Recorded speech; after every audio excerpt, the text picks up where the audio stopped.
Mi interés en la problemática de la prensa negra del Buenos Aires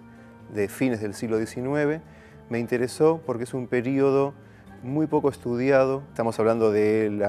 periodo entre 1873 y 1882, que abarcan los periódicos. Constituye un periodo bisagra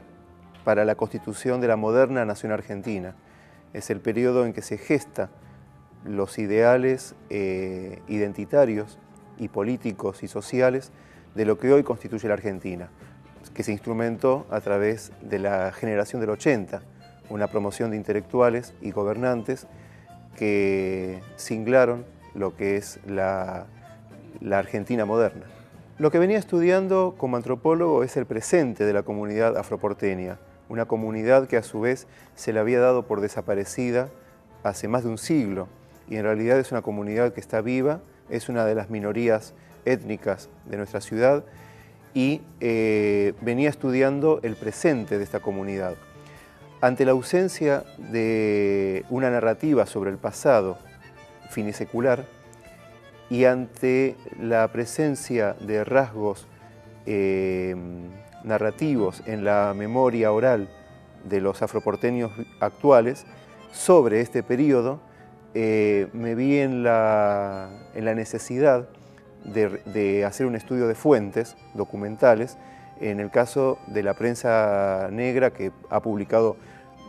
se calcula, una veintena de periódicos en ese periodo. Hice un estudio sobre 4 de esos periódicos, que son La Juventud, La Broma, La Igualdad y El Aspirante. Este periodo es un periodo lleno de contradicciones y de inconsistencias que, tratando de leer la voz de los grupos hegemónicos, quizás no podamos comprenderla en su totalidad, de manera holística, pero leyendo la voz de los grupos contrahegemónicos, de los grupos dominados, viendo como a contrapelo los discursos de la época,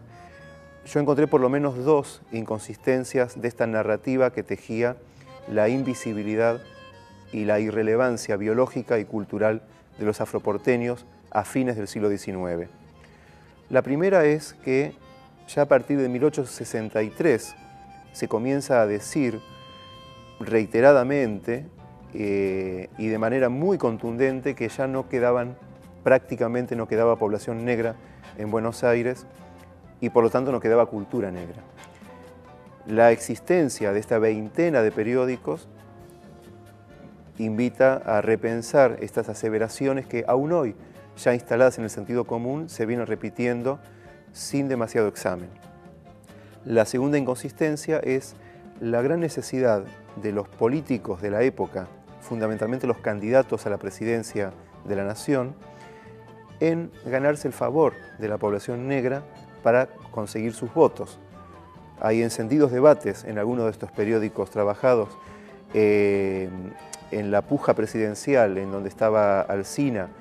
Mitre y Avellaneda, a favor de uno o del otro. Y de hecho, buena parte de esos diarios eran financiados con las campañas de estos presidentes. Con lo cual, si esta población era tan pequeña y tan irrelevante,